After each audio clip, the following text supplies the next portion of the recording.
Hi friends, welcome to my channel Simple Learning Tips.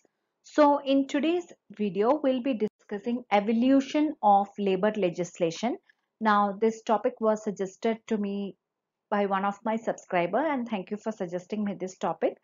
So without much further ado, let's move on to today's topic, that is evolution of labor legislation. Now, before moving on to this topic, I just wanted to inform you that I have already made a video on labor legislation. And if you have a detailed video, if you haven't checked that out, I'll leave the link in the description box as well as in the iCard above so that you can check and get a better idea of what is labor legislation. So here I'm not covering what are labor legislations and other factors and all that. I'm just focusing on evolution of labor legislation. Okay. So first one of the main ingredients or main origin of labor legislation started from industrial revolution. Now we all know that industrial revolution started mainly during 17th century and 18th century, and it started in Great Britain, and from there it started spreading all over quickly all over the world. Okay, so what is basically industrial revolution? It was a transition period, and there were a lot of things were happening like innovations, inventions, and new manufacturing process. Everything was happening during this industrial revolution. Now basically you can say that it fundamentally changed how goods or products were being produced, and it almost basically in this industrial revolution means it's replaced most of the human labor by machine.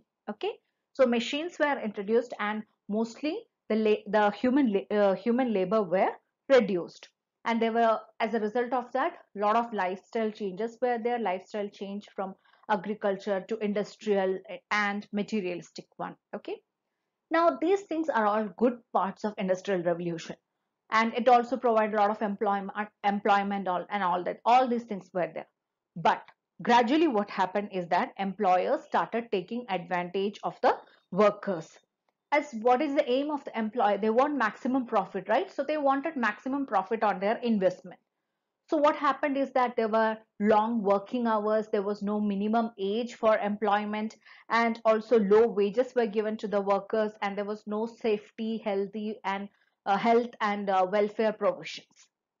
Okay, now what happened is that ultimately things started going havoc, and it created a gap in the society. Now when this gap was formed, society tried to fill this gap. And how society tried?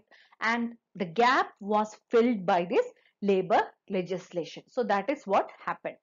Okay, now problems like long working hours, working conditions, wages, trade unions, industrial disputes, and a lot of other topics started becoming main subject of labor legislation. Okay, so apart from industrial revolution, or we can say along with industrial revolution, there was French Revolution, Russian Revolution. All these increased the process of labor legislation. Okay, now also you can say that a lot of wars were there, and World War also contributed to evolution of labor legislation for better, because people started understanding there should be a better quality of work life. Okay, then what other factors that contributed along with industrial revolution are revolution in science, technology, communication. Now when these things happen, people started understanding that okay, all around the world some kind of changes are happening, and for that a lot of labor legislations should be introduced. So that is how this origin of labor legislation started. Now another factor which contributed was growth of trade union. Now labor laws and all are fine. Now along with that, what will happen? Some kind of dispute will also happen, right?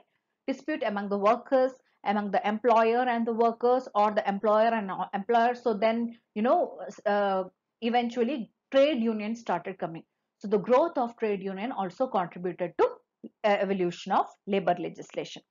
Then growth of political freedom. Now this means that workers who were involved in politics, or they use their political powers for betterment of the working condition of laborers, of workers. Okay, next factor is rise of socialist and other revolutionary ideas. See, whenever we hear these words, a first person who comes into our mind is Karl Marx, he has contributed a lot of things for revolutionary idea and also for labor legislation. All these things actually contributed a lot to labor legislations. And also, there were a lot of not all employers were evil kind of people. Not evil, I would say, but those people, they were also philanthropists. Okay, philanthropist means the people who cared about the society. They felt that whatever they are getting, the benefit should also go to the weaker sessions, okay, or the people who are in need. That is philanthropist. So there were a lot of philanthropists, social reformers, a lot of other revolutionary humanitarians were there. They all contributed to labor to the formation of labor legislations. Next one, like I said, humanitarian, social welfare, and social justice. So that is like same. Uh, like all these things, okay, all these things actually contributed to labor legislation.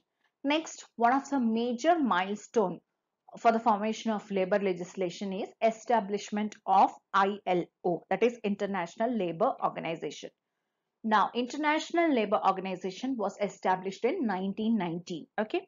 Now, in that ILO, there was this principle that labor is not a commodity. That principle was widely accepted. Okay, it is not a commodity. They are also human beings. Okay. Now, this ILO, International Labour Organization, they took a lot of measures to ensure that labor legislations are being followed everywhere meticulously. Okay, so they contributed lot in establishing these labor legislation all over the world. Now, also this ILO, they also tried to establish a uniform labor standards. Okay, so International Labor Organization, how they achieve that is, they had a lot of conventions and recommendations, and they created some international minimum standard of labor, and they started calling it as International Labor Code. Means if there is a worker in a factory, you have to follow this set of standards. Okay, and these included topics like wages, working hours, annual holidays with pay, minimum employment age, medical benefits, healthy concerns. Okay, health means, while working in a factory, that there can be a lot of hazards. So to overcome that, safety uniform should be given. Okay, then maternity product protection, then like I said, industrial health and safety welfare, then collective bargaining were introduced, employment and all these things were made to ensure a good employment conditions are provided to laborer. Now, this ILO also influenced Indian labor legislations. Okay.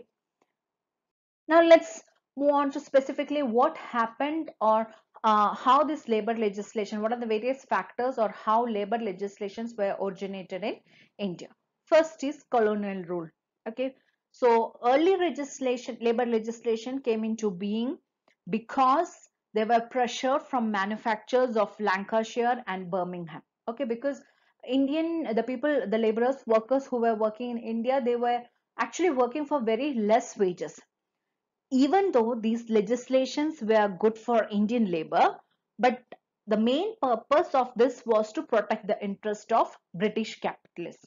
Okay, so a lot of act like Workmen Compensation Act 1923, Indian Trade Unions Act 1926, Payment of Wages Act 1936, these all followed British pattern. Okay, so colonial rule was one of the major factor for revolution of labor legislation in India. Next is freedom fight and adoption of Indian Constitution. Now, our freedom fighters and nationalist leaders also supported, and throughout they provided a lot of support and help to enact labor legislations in India. Okay, like Indian Trade Unions Act was formed, and Royal Commission on Labor appointment was formed. All these things are results of the freedom struggle. Now, after independence also, lot of labor legislations were formed, like Factories Act 1948, Employment State in ESI Act 1948, Minimum Wages Act 1948, Payment of Bonus Act 1940, 1965. All these things are, and lot of acts were formed after independence. So I hope you got a gist of evolution of labor legislation. Like I said, I have not gone into a lot of details because I've already covered labor legislation in one of my previous video. I'll definitely leave the link in the description box so you can check that out. And I hope you understood how a base or you got a basic idea of the evolution of labor legislation. Okay. So with this, I'm going to wind up with this video. And if you have any doubt, please don't forget to mention in the description box below. Thank you for watching this video. If you like this video, please don't forget to like, share and subscribe to this channel. Thank you.